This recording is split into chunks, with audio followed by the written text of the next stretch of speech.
하늘에 계신 우리 아버지, 아버지의 이름을 거룩하게 하시며 아버지의 나라가 오게 하시며 아버지의 뜻이 하늘에서와 같이 땅에서도 이루어지게 하소서. 오늘 우리에게 일용할 양식을 주시고 우리가 우리에게 잘못한 사람을 용서하여 준 것 같이 우리 죄를 용서하여 주시고 우리를 시험에 빠지지 않게 하시고 악에서 구하소서. 나라와 권능과 영광이 영원히 아버지의 것입니다. 아멘.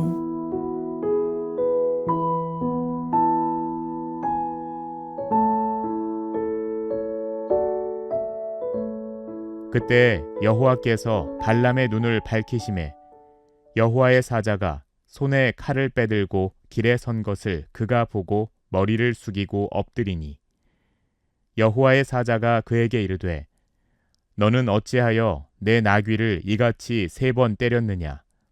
보라, 내 앞에서 내 길이 사악하므로 내가 너를 막으려고 나왔더니 나귀가 나를 보고 이같이 3번을 돌이켜 내 앞에서 피하였느니라. 나귀가 만일 돌이켜 나를 피하지 아니하였더면 내가 벌써 너를 죽이고 나귀는 살렸으리라. 발람이 여호와의 사자에게 말하되 내가 범죄하였나이다. 당신이 나를 막으려고 길에 서신 줄을 내가 알지 못하였나이다. 당신이 이를 기뻐하지 아니하시면 나는 돌아가겠나이다.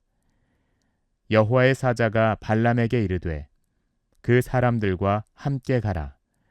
내가 네게 이르는 말만 말할지니라. 발람이 발락의 고관들과 함께 가니라. 발락은 발람이 온다 함을 듣고 모압 변경의 끝 아르논가에 있는 성읍까지 가서 그를 영접하고 발락은 발람에게 이르되 내가 특별히 사람을 보내어 그대를 부르지 아니하였느냐? 그대가 어찌 내게 오지 아니하였느냐? 내가 어찌 그대를 높여 존귀하게 하지 못하겠느냐? 발람이 발락에게 이르되 내가 오기는 하였으나 무엇을 말할 능력이 있으리이까? 하나님이 내 입에 주시는 말씀 그것을 말할 뿐이니이다. 발람이 발락과 동행하여 기럇 후솥에 이르러서는 발락이 소와 양을 잡아 발람과 그와 함께한 고관들을 대접하였더라.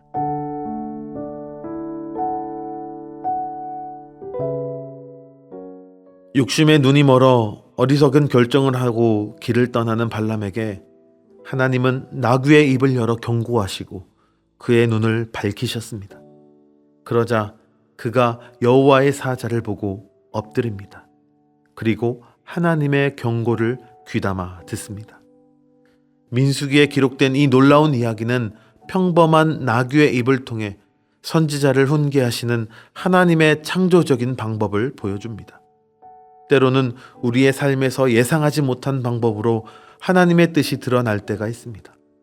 가장 단순한 상황, 심지어 우리가 무시하기 쉬운 사건들 속에서도 하나님은 우리에게 말씀하시고 계십니다.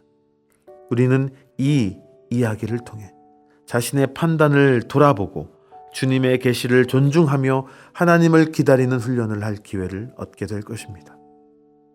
오늘날 우리는 빠르게 판단하고 즉각적인 결정을 내리도록 요구받는 세상에 살고 있습니다.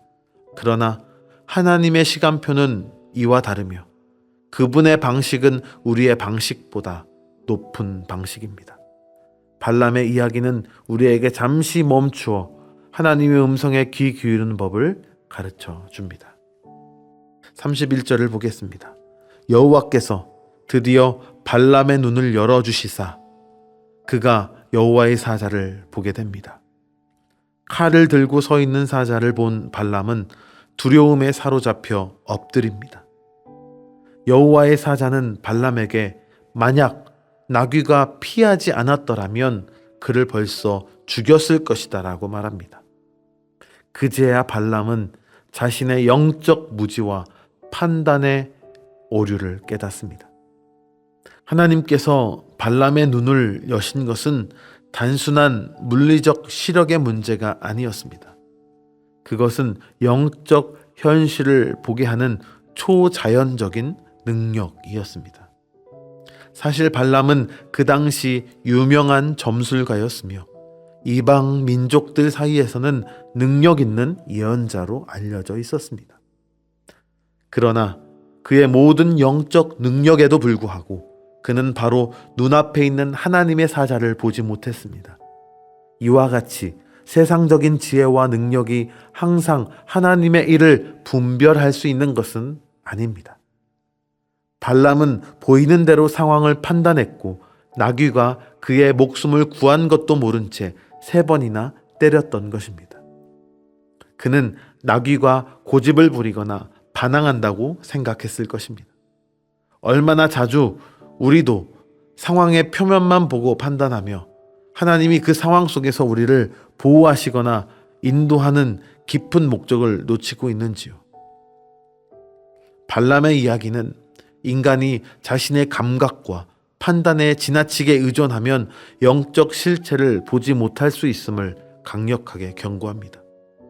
특히 우리가 어떤 목표나 욕망에 집착할 때 그것을 방해하는 모든 것을 장애물로만 여기게 됩니다. 발람은 모압 왕 발락의 제안에 따른 부와 명예의 눈이 멀어 하나님의 경고 신호를 무시했습니다. 발람의 이야기는 오늘날 우리에게도 깊은 통찰을 줍니다. 우리 역시 상황을 육신의 눈으로만 판단할 때가 많습니다.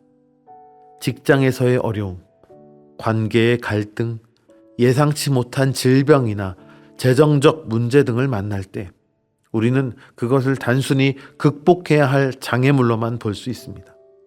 그러나 그 상황 속에서 하나님이 우리에게 무엇을 가르치고 계신지, 어떻게 우리를 보호하고 계신지를 보지 못할 수 있습니다. 그러나 하나님의 뜻과 영적 의미를 바르게 분별하기 위해서는 육신의 눈이 아닌 영의 눈이 열려 있어야 합니다.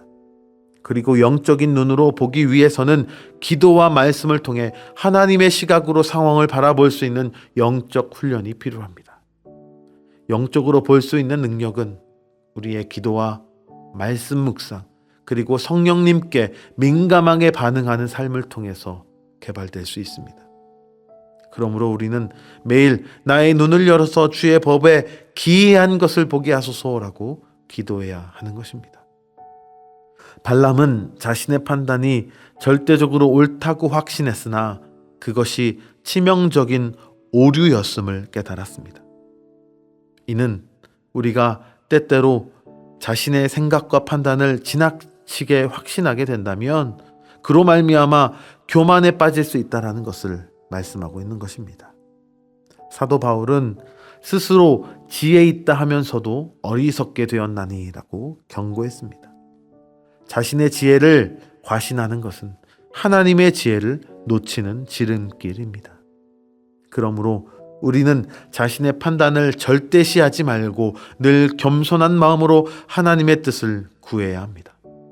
성급한 확신이 영적 교만으로 이어지지 않도록 주의하며 영적으로 깨어 하나님의 인도하심을 따라가야 합니다. 36절 이하의 본문은 발람이 모압 왕 발락을 만나는 장면을 소개합니다. 발락은 발람이 자신의 초청에 즉시 응하지 않은 것을 지적하며 이제라도 자신의 뜻대로 해줄 것을 은근하게 압박합니다. 그러나 발람은 오직 하나님이 주시는 말씀만을 전할 것을 선언합니다. 자신에게는 능력이 없고 하나님이 주시는 말씀만 할 수 있을 뿐이다 라고 말씀합니다. 발락과 발람의 만남은 세속적 권력과 영적 권위의 충돌을 보여줍니다. 발락은 자신의 정치적 목적과 국가적 이익을 위해 영적인 힘을 이용하려 했습니다. 이는 오늘날에도 종종 볼 수 있는 현상입니다. 정치인들이 종교적 언어와 상징을 이용해 지지를 얻거나 기업들이 영적 가치를 상업적 이익을 위한 마케팅 도구로 사용하는 경우가 있습니다. 모압 왕 발락은 내가 너를 높여 크게 존귀하게 하지 아니하였느냐라고 말하면서 발람에게 명예와 부를 약속합니다. 이는 세상이 우리에게 제시하는 유혹의 전형적인 모습이지요.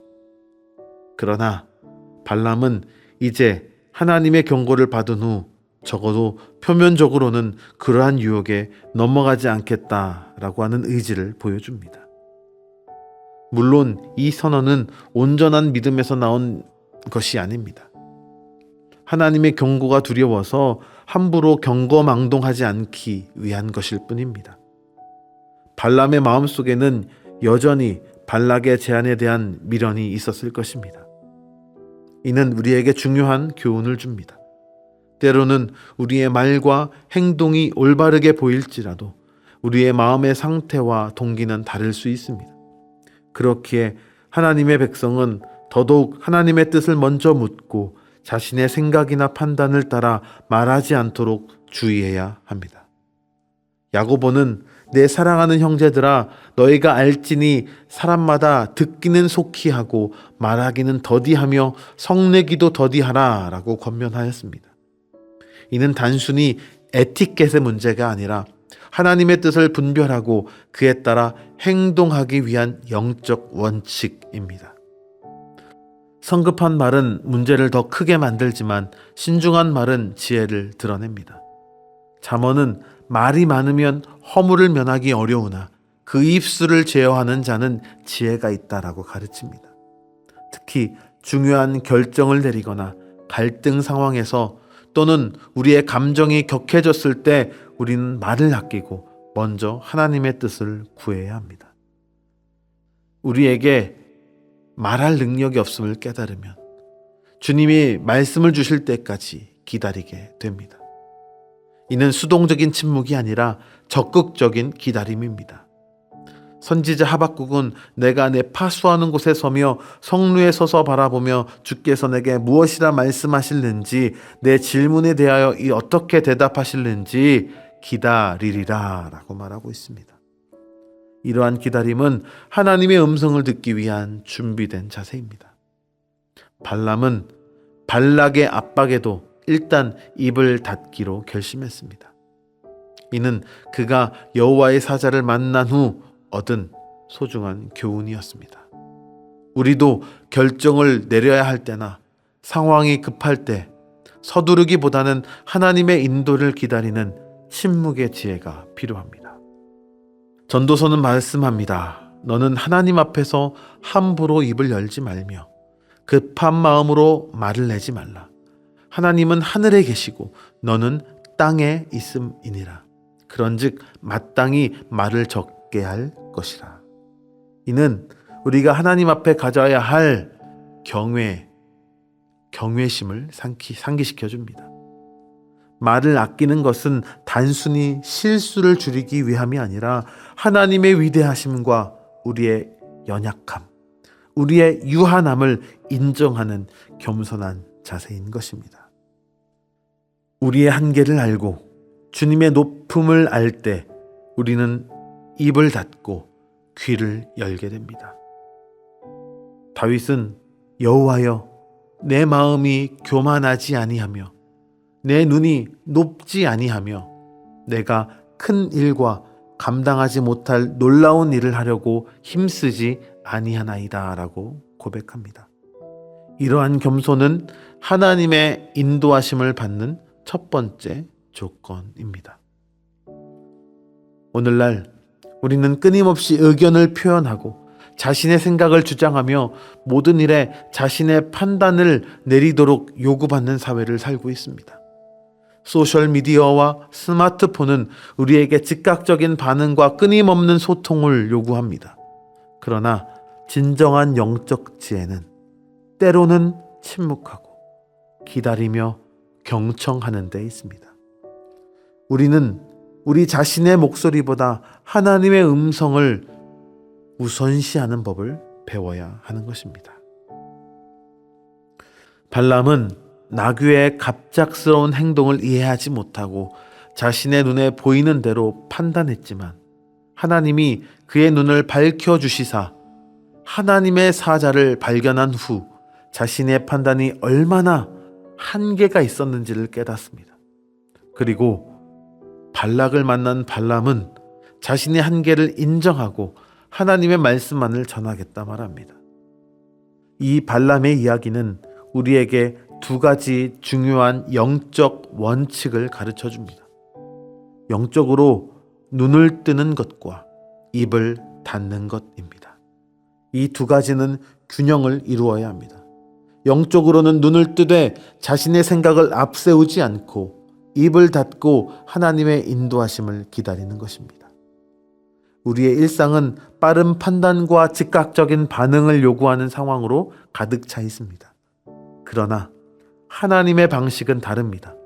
그분은 우리에게 잠시 멈추어 그분의 관점에서 상황을 바라보고 그분의 음성을 듣기를 원하십니다.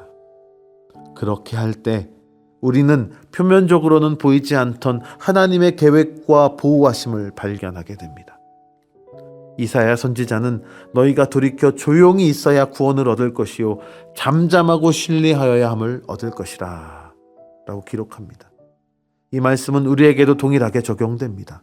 세상의 소음과 압박 속에서 잠시 멈추어 하나님의 음성에 귀 기울이는 것, 그것이 진정한 힘과 지혜의 원천입니다.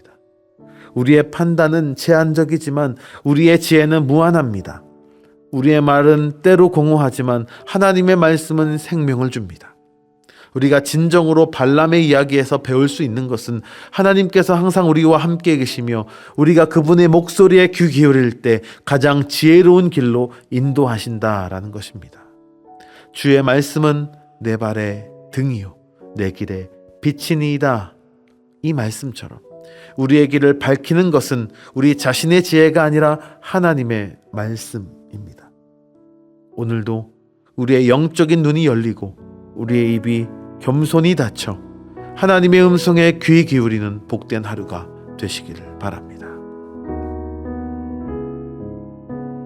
기도하겠습니다. 하나님 아버지, 저희도 종종 자신의 눈에 보이는 대로만 판단하고 주님이 보내시는 신호를 놓칠 때가 있음을 고백합니다. 나의 눈을 열어서 주의 법에 기이한 것을 보게 하소서라는 말씀처럼 저희의 영적인 눈을 열어주시고 주님의 뜻을 분별하게 하여 주시옵소서. 저희의 입술을 지켜주시고 주님의 말씀대로 살게 하여 주시옵소서. 이 세상은 빠른 판단과 즉각적인 반응을 요구하지만 잠잠하고 신뢰하여야 힘을 얻을 것이다 라는 말씀을 따라 주님의 음성에 귀 기울이는 법을 배우게 하여 주시옵소서. 저희가 자신의 한계를 알고 주님의 높으심을 인정할 때 진정한 지혜를 얻게 됨을 믿습니다. 어리석은 세상을 이길 비밀이 주님의 지혜를 구하는 것임을 날마다 기억하며 살아가게 하여 주옵소서. 감사드리오며 이 모든 말씀 살아계신 예수님의 이름으로 기도합니다. 아멘. 계속해서 더 깊은 묵상과 기도로 이어가시기 바랍니다.